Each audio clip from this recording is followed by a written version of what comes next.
ठीक है जी, प्रश्न करिए। माननीय अध्यक्ष महोदय, मैं आपके माध्यम से मंत्री जी से जानना चाहता हूं, जनवरी 2021 से दिनांक 15 जनवरी 2024 तक सरगुजा संभाग अंतर्गत जिला सरगुजा, बलरामपुर, रामानुजगंज एवं सूरजपुर में रेत के अवैध खनन एवं परिवहन के कितने प्रकरण दर्ज हैं? रेत के अवैध उत्खनन एवं परिवहन के 10 प्रकरण में क्या कार्रवाई की गई है? जिलेवार मैंने इसकी जानकारी चाहिए। माननीय अध्यक्ष महोदय, जनवरी 2021 से 15 जनवरी 2024 तक सरगुजा संभाग अंतर्गत तीन जिलों का जिक्र माननीय सदस्य ने किया है। सरगुजा जिला, बलरामपुर, रामानुजगंज जिला एवं सूरजपुर जिला। इन तीन जिलों में रेत के अवैध उत्खनन के 12 मामले दर्ज हुए हैं। उत्खनन के और परिवहन के अलग अलग मामले दर्ज होते हैं अध्यक्ष महोदय।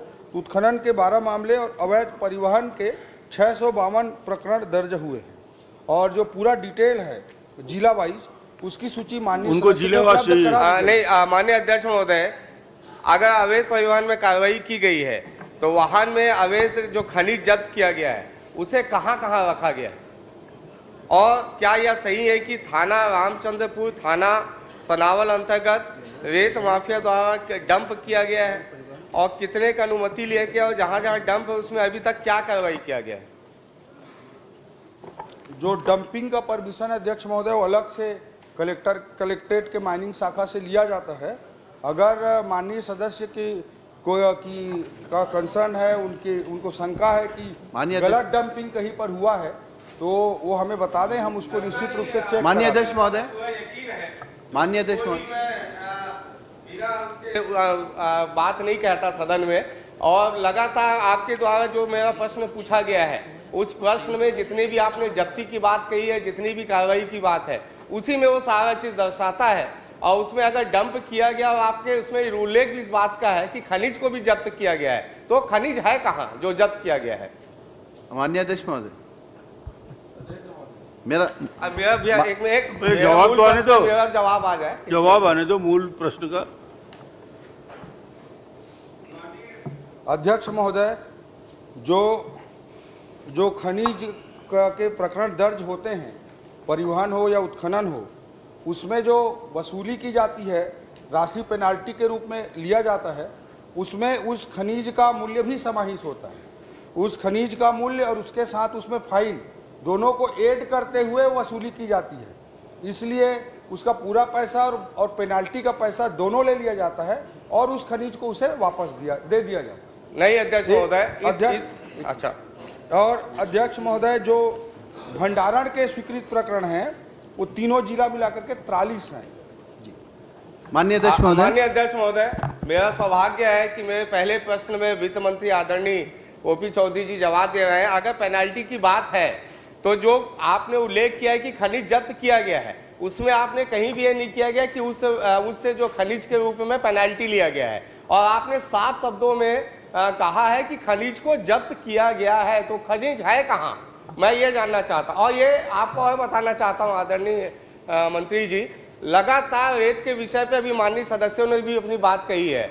इसे लेके एक बड़ा भ्रष्टाचार पिछले 5 वर्षों में इस प्रदेश में हुआ है और खनिज जब्त करने के बाद उस खनिज को भी गैर कानूनी रूप से उसको विक्रय कर दिया गया। तो इसलिए मेरे प्रश्न की चिंता बड़ा आवश्यक है, क्योंकि ये विष्णुदेव जी की सरकार है और इस सरकार में मुझे पूरा यकीन है रेत खनन जैसे अवैध कार्य नहीं होंगे और उसमें जिस प्रकार से खनिज की जो अवैध बिक्री हो रही है वो भी नहीं होगी। इसलिए मुझे जवाब इसका अवश्य चाहिए। अध्यक्ष महोदय, जो मैंने बताया कि जैसे ट्रक पकड़ा गया, अब ट्रक में जो भी खनिज है उसमें जो पेनाल्टी इम्पोज करते हैं उसमें खनिज का मूल्य और पेनाल्टी दोनों को जोड़ा जाता है। और जब राशि जोड़ा गया है माननीय मंत्री जी, जोड़ा गया है, लेकिन वो है कहाँ खनिज? खनिज कहाँ रखा है? गया कहाँ? वो सारे खनिज प्रदेश भर के जो जब्ती किए गए वो खनिज है कहाँ? क्या उसको नीलाम किया गया? क्या उसको ऑक्शन बुलाया गया कि उसको अवैध रूप से अधिकारियों ने बेच दिया? उसे अध्यक्ष महोदय, यही मैं रखना चाह रहा हूँ, उस खनिज को वापस जो अवैध उत्खनन या परिवहन कर रहा होता है उसी को दे दिया जाता है, लेकिन पेनाल्टी भी उससे वसूली जाती है, उस खनिज का मूल्य भी वसूला जाता है। और जब राशि जमा हो जाती है तभी उसको छोड़ा जाता है, वाहन को और खनिज को उसको। लेकिन आपके दस्तावेज में कहीं भी नहीं दिखाया जा रहा है कि उसको वापिस उसको दे दिया गया या बेच दिया गया। मैं बस आपसे ये जानना चाहता हूं, मुझे मालूम है इसका जवाब आ पाना बड़ा मुश्किल है क्योंकि ये पूरे चिंता का विषय है। मैं बस इतना आपसे जानना चाहता हूं माननीय मंत्री जी, अगर कोई ऐसे खनिज जब्त हुए उसका अवैध रूप से अगर विक्रय कर दिया गया है या प्रदेश भर में इस प्रकार का कोई भ्रष्टाचार हुआ है तो क्या इसकी जांच आप कराएंगे, क्या इस पे आप कोई कार्यवाही करेंगे और क्या इस सदन के माध्यम से एक बड़ा मैसेज इस प्रदेश के उन लोगों को देंगे जो अवैध कारोबार देते हैं और ऐसे अधिकारी जो इसमें लिप्त है उनको भी एक कड़ा संदेश देने का काम क्या इस सदन से आप करेंगे? माननीय अध्यक्ष महोदय, मैं फिर से रख रहा हूं कि जो खनिज जो जब्त होता है, मतलब जो ट्रक जब्त होता है, ट्रक को पकड़ते हैं, उसके खनिज को वापस लेके उसको ऑक्शन करना ये सब नहीं है, उसको वापस उसी को दे दिया जाता है, लेकिन उसके राशि का उसका कुल मूल्य और पेनाल्टी दोनों वसूल करके जाता है और राशि जमा हो जाती है तब उसको दिया जाता है। लेकिन अध्यक्ष महोदय, ये सम्मानीय सदन है और सम्मानीय सदस्य के कहीं पर कोई कंसर्न है, कहीं पर कोई कुछ हुआ है जो उनको लगता है कि इलीगल हुआ है, अवैध हुआ है, गलत हुआ है, तो मुझे व्यक्तिगत रूप से बता दें, माननीय विभागीय मंत्री जी को रख करके हम 1 हफ्ते के अंदर उसमें हम कार्रवाई सुनिश्चित करेंगे। मैं व्यक्तिगत नहीं, मैं सार्वजनिक सदन में मैं आपसे जांच की मांग चाहिए चाहता हूं। सरगुजा संभाग अंतर्गत जिला सरगुजा, बलरामपुर, रामानुजगंज और सूरजपुर में जितने भी खनिज जब्त हुए हैं, जितने अवैध के काम हुए और जो भी खनिज जब्त हुए हैं, उस पे आप जांच की मांग इस विषय पे आप करवा दीजिए कि इस पे आप जांच करवाएंगे और कड़ी कार्रवाई करेंगे माननीय अगर ये दोषी पाए गए तो। माननीय अध्यक्ष महोदय, माननीय अध्यक्ष महोदय, ठीक है। अध्यक्ष महोदय, अध्यक्ष, चलिए जवाब दे दीजिए। माननीय अध्यक्ष महोदय, माननीय अध्यक्ष महोदय, मैं भी रेत के मेरा भी प्रश्न लगा हुआ पर बहुत पीछे है। माननीय मंत्री जी ने अध्यक्ष महोदय ये माननीय सदस्य जी एक बार वो जांच के लिए बोल दे, उसके बाद फिर मैं भी संतुष्ट हो जाऊंगा, नहीं तो आत्मा को शांति नहीं मिलेगी। इनकी आत्मा की शांति कर दो। माननीय अध्यक्ष महोदय, मतलब मैंने पूरा डिस्पोज कैसे होता है प्रक्रिया नियम माइनिंग डिपार्टमेंट के प्रक्रिया को रखा है। माननीय सदस्य को कोई भी विषय है तो उसको सदन के समक्ष रखना चाहे सदन के समक्ष रख दें, डिपार्टमेंट के रूप में बताना चाहे डिपार्टमेंट के रूप में रख दें, कहाँ पे गड़बड़ उसकी सूची पूरे आप दे रही सूची जांच करा लें। मैं दे दिया, सरगुजा संभाग के अंतर्गत मैं चाह रहा हूँ उसकी जांच हो जाए। दीजिए जांच कर लेंगे। सूची आप दे दें, हम माननीय अध्यक्ष महोदय, इंद्र शाह मंडावी जी। माननीय अध्यक्ष महोदय, अध्यक्ष महोदय, रेत वाला हो गया, नहीं माननीय आपके प्रश्न आएगा देखेंगे। अध्यक्ष महोदय, रेत में बहुत हो गया। वो सर बिलासपुर अध्यक्ष का कोई मामला है, अरपा का कुछ अरपा का मामला है अध्यक्ष महोदय। कहाँ सरगुजा से अरपा आ गया प्रश्न? विधायक चलिए एक छोटा प्रश्न कर लीजिए। माननीय अध्यक्ष महोदय, माननीय अध्यक्ष महोदय, भैया सब आपने जवाब आप में प्रश्न अपने लगाइए बताया- ना, प्रश्न लगाइए। माननीय अध्यक्ष महोदय, उन्होंने जवाब में बताया कि 12 अवैध उत्खनन के केस रजिस्टर्ड किए गए और 652 प्रकरण में अवैध परिवहन। ये अवैध उत्खनन और अवैध परिवहन क्या है इसको थोड़ा सा क्लैरिफाई करेंगे, क्योंकि जब सरकार जो खदानें दे रही है, जिनको लीज पर दे रही है, जिनकी एनजीटी की परमिशन है, तो ये और सरकार कहीं पर डंप करने की भी परमिशन दे रही है, लाइसेंस दे रही है कि आप रेत डंप कर सकते हैं। तो ये अवैध परिवहन के नाम पर जो छोटे छोटे किसानों को परेशान किया जा रहा है, उनसे अवैध वसूली की जा रही है। गांव-गांव में गांव अपने पंचायत के कामों के लिए अगर एक ट्रैक्टर निकालता है तो उसको 10,000 रुपये फाइन हो रहा है।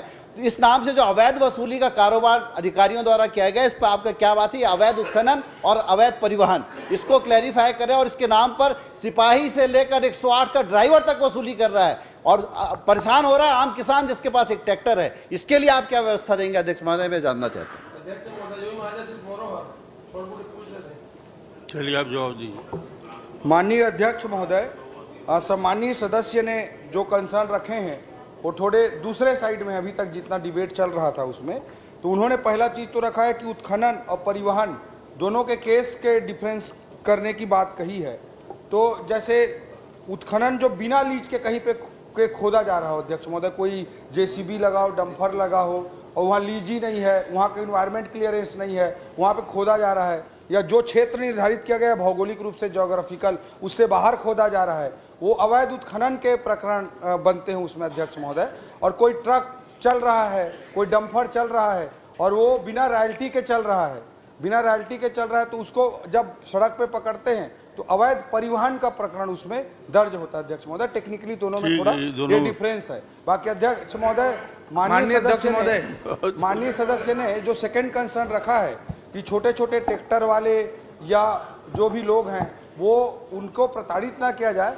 निश्चित रूप से अध्यक्ष महोदय दोनों विषयों पर हम ध्यान रखेंगे कि एक और गलत करने वाले बड़े बड़े बाहुबली माफिया लोगों पर कार्रवाई हो। ये विष्णुदेव साय जी की सरकार है अध्यक्ष महोदय, कोई बाहुबली नहीं बचने वाला, ये हम सुनिश्चित करेंगे। और माननीय अध्यक्ष महोदय, और दूसरी ओर छोटे छोटे ट्रैक्टर वाले हैं जो अवैध, उनको भी नहीं करना है, लेकिन ग्राम पंचायत के लिए मान लीजिए कोई रेती ग्राम पंचायत के काम के लिए ले जा रहा है, कोई स्थानीय उपयोग के लिए ले जा रहा है, माइनिंग नियमों में इस तरह के स्थानीय उपयोग के लिए जो छूट के नियम है उसमें कोई कर रहा है, उसको अनावश्यक रूप से जाके कोई तंग करेगा, वो भी हम नहीं होने देंगे। माननीय अध्यक्ष महोदय, अध्यक्ष महोदय मेरा निवेदन है। माननीय अध्यक्ष महोदय, अध्यक्ष महोदय, बिलासपुर जिले में एक भी मुरुम की खदान विधिवत तौर पर नीलामी पे नहीं है और पिछले 5 सालों से सरकारी कामों में मुरुम की सप्लाई हो रही है। ये अवैध उत्खनन में आता है, स्पष्ट तौर पर है। एक स्थिति ऐसी है कि बेलतरा विधानसभा के ग्राम खैरा और बामू के बीच में हाई टेंशन लाइन गिरने की स्थिति है। दूसरा, लछनपुर में एक रेत घाट हुआ है। लछनपुर में जो रेत घाट हुआ है वो आचार संहिता के दौरान प्रक्रिया में आती है। आचार संहिता के दौरान ही उसको इन्वायरमेंट क्लियरेंस मिलता है। 6 बजे से 6 बजे तक का उत्खनन का मामला है, वो भी लेबर से कराना है। वो पोकलेन में खुदाई हो रही है, अवैध भंडारण हो रहा है, जिस पर आज दिनांक तक कोई कार्रवाई सुनिश्चित नहीं हुई है। और ऐसे ही अन्य मामले रेत घाट से संबंधित आप मंत्री जी को दे दीजिए। जी जी जी, अरपा पुल की खुदाई कर दी गई है पूरे पिलहर की। मंत्री जी को जानकारी दे दीजिए। ठीक, नहीं इतने सारे प्रश्न। अब लास्ट नेता प्रतिपक्ष, मैं एक छोटा सा, मैं ज्यादा आप कर लीजिए। चलिए रेत आप भी पूछ लो। माननीय अध्यक्ष महोदय, कई ऐसे इलाके हैं जहां पे रेत खदान लीज पे नहीं दिया गया है, जिसके कारण से बहुत सारी दिक्कतें आ रही। जैसे कोंडागांव जिले का ही मामला है और आए दिन रोज ट्रैक्टर और ट्रक छोटे छोटे कामों के लिए, प्रधानमंत्री आवास के लिए हो या अन्य कार्यों के लिए भी ले जाए जाते हैं, उन्हें पकड़ा जाता है। अधिकारियों से सीधा ये कहा जा रहा है कि हमारा क्या कर लोगे, ट्रांसफर ही कराओगे और क्या करोगे। तो नियम में कलेक्टरों को निर्देशित करेंगे क्या, कहाँ जहाँ जहाँ पे इस तरह की समस्या आ रही तत्काल लीज दिया जाए ताकि लोगों को सुविधा। ठीक सुझाव है, ये भी जल्दी से लीज कर दीजिए। निश्चित रूप से अध्यक्ष महोदय, कई इम्पोर्टेंट कंसर्न सदन में आए हैं, जैसे कि छोटे गांव वालों को गांव में छोटे छोटे यूज के लिए क्या करना है। तो गांव वालों को खुद के उपयोग के लिए मान लीजिए कोई घर बना रहा है, कोई प्रधानमंत्री आवास योजना का घर जो अभी बनने चालू हो गए, 5 साल तक नहीं बन पा रहे थे अध्यक्ष महोदय, वो चालू हो गए हैं। तो इस तरह के जो उपयोग हैं उसके लिए उपयोग कर सकते हैं, उनको कोई नहीं। क्या प्रधानमंत्री आवास के लिए उनको निःशुल्क रेत ले जाने की अनुमति आपने दे दिया है? विभाग इसके लिए तैयारी कर रहा है। अध्यक्ष महोदय, ग्राम यदि कर दिया है तो इसकी घोषणा कर दीजिए आप, बहुत बड़ी बात हो जाएगी। 18 लाख आवास बनने वाले हैं, उनको रेत ले जाने की अनुमति दी जाएगी। यदि आप सहमत हैं तो आज बोल दीजिए। अध्यक्ष महोदय, छोटे ट्रैक्टर से ग्राम पंचायतों में प्रधानमंत्री आवास योजना के लिए जो भी रेत की जरूरत होगी उसके लिए हम लोग निःशुल्क रूप से उनको उपलब्ध कराएंगे।